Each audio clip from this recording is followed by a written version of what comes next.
15 years ago, on Christmas Eve, his family became his victims. What have you done?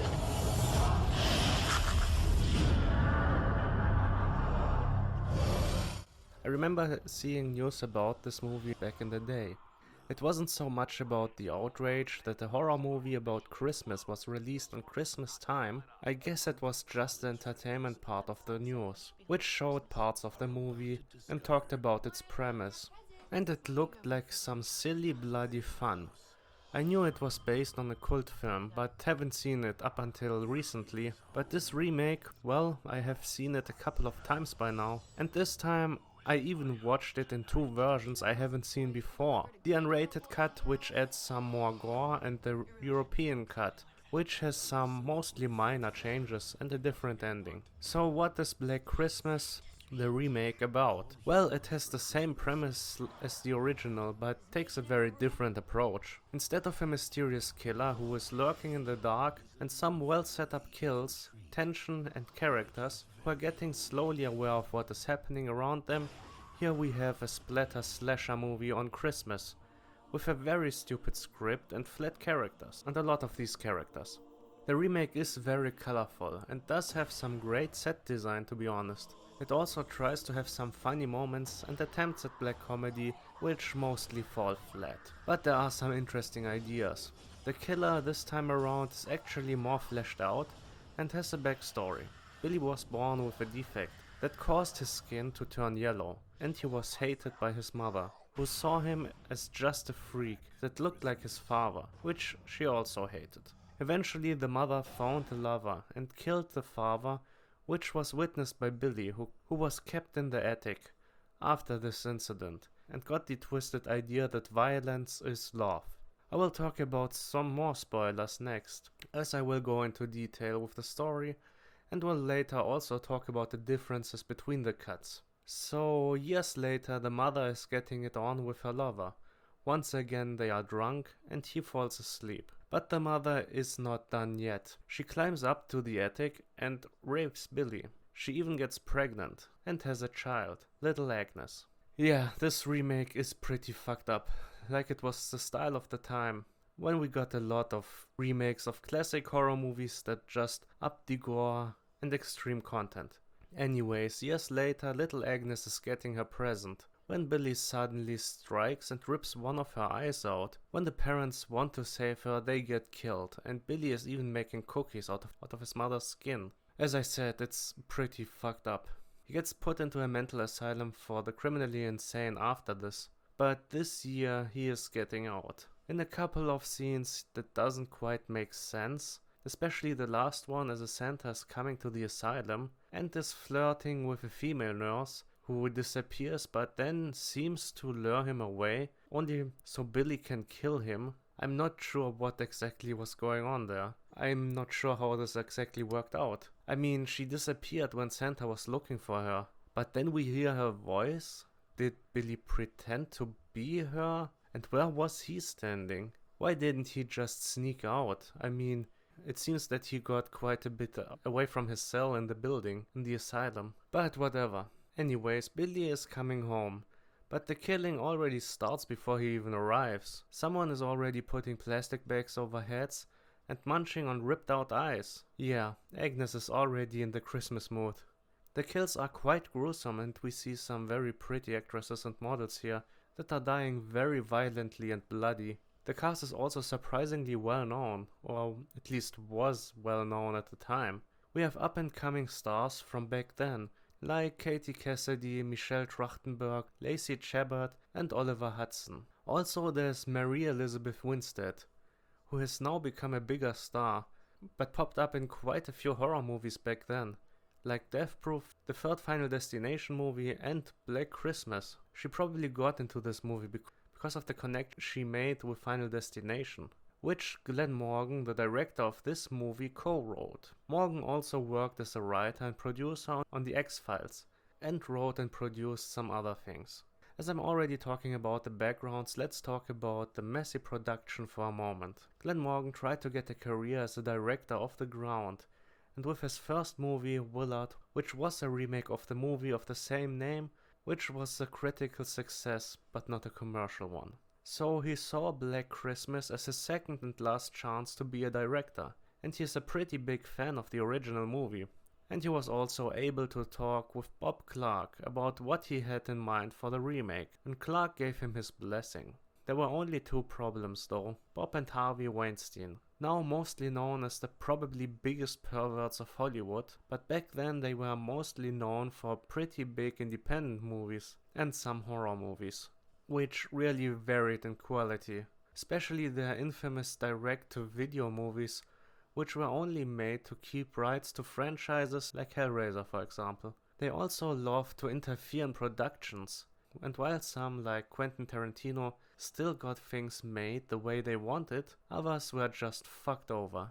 There's the rumor that Hayao Miyazaki sent him a katana after several of his movies were cut down, with one note attached to the katana: no cuts. And as another example, he wanted an edited version of Snowpiercer, as he thought Americans were too stupid to understand the movie. When director Bong Joon-ho refused this request, the movie was shown only in a limited release.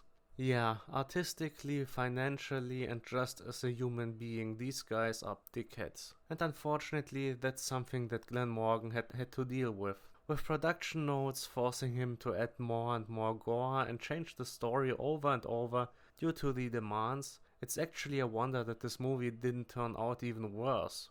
Probably the Weinstein influence is also the reason for a sex video subplot and some of the girls showing some skin, I assume. These girls are getting killed one by one, just like in the original, but much bloodier. After watching the original, I was surprised by how gory this here gets. We see a couple of eyes being ripped out and even some brain being thrown against a window. Well, only in the American cut. In the European one, we see another eye being separated from a head. I guess they wanted to mix things up a bit. Also exclusive to the unrated version, the drunk chick's murder, which we don't see in the other cuts. Billy is getting into bed with her and starts touching her, but when she tries to fight him, he's gone and she gets killed by Agnes. We don't see any blood there though, but it is sleazy enough as it is. One last thing about the cuts: the different endings. The American version shows Billy still being alive and attacking again together with Agnes, who is also still alive.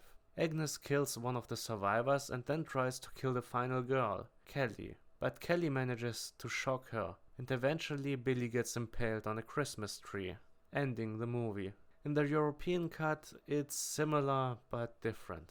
Billy is dying from the burns he had received in the showdown, which makes sense, as he was locked in the crawl space of the walls, and Kelly kills Agnes eventually, once again with the defibrillator. In the end, her parents pick her up, and they leave together. As if it is some kind of drama, they are all pretty depressed and somber by what happened.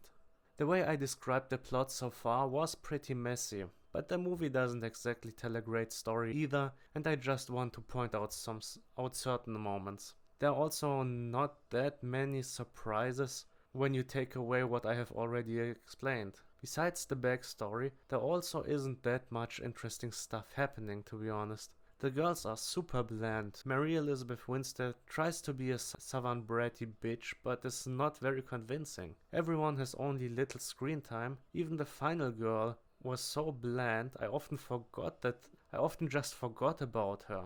They sometimes try to make something interesting, but almost always abandon this immediately. There are some red herrings similar to the original, with Kelly's lover who cheated on her and the nerdy girl, which is only there for a couple of seconds. I'm not lying, and only serves as a red herring for these seconds as we see the Agnes flashback by fake jump scaring one of the girls. These characters are also very stupid. Once they find the first couple of killed girls and know there is a killer, they don't leave. It's also a really weird, convoluted series of events which the movie is describing to make the girls not get help. They see a house nearby but don't go there. They call the police, but they say they would need hours to get there. And they have a couple of cars there, but two of them don't want to go. They also of course split up and look for the missing girls. The final girl also says they could get some objects to use as weapons, but then they don't use any of them. It's odd and messy, probably because the production was such a shit show. I mean, when you look at the trailer, you can also see many scenes that are not in the movie, and it's not like, for example, the trailer for the second Tales of Ice remake, which tries to show the mood of the movie, or some other trailers which show events that could very well happen in that story that is told in the movie. No, here we have just some bullshit that's not in the movie. Some of the scenes actually look pretty cool though. So there's a lot that didn't sound so good about this movie. But is it really as terrible as the ratings are? Well, yes and no. I have to admit I have a soft spot for this stupid fucking movie. It's not great, of course not, but it's kind of fun. I usually do need some beers or eggnog or both to watch this, but then it's actually fun. It's stupid fun. To have some friends over and some alcohol and point at this movie and laugh at it. It's a guilty pleasure. One of the guiltiest guilty pleasures. Not just because of the ridiculous gore, but also the quite unpleasant incest angle they added to that thing.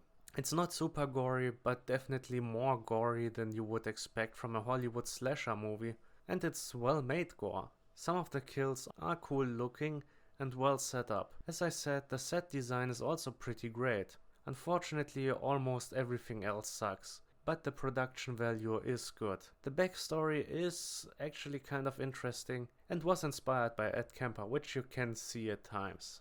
But what doesn't really make much sense is that Agnes is with her brother. It feels like something is missing here. I mean, he tried to kill her and he mutilated her. And for some reason, she is waiting for him in the house and is also killing people? It just doesn't really add up, I think.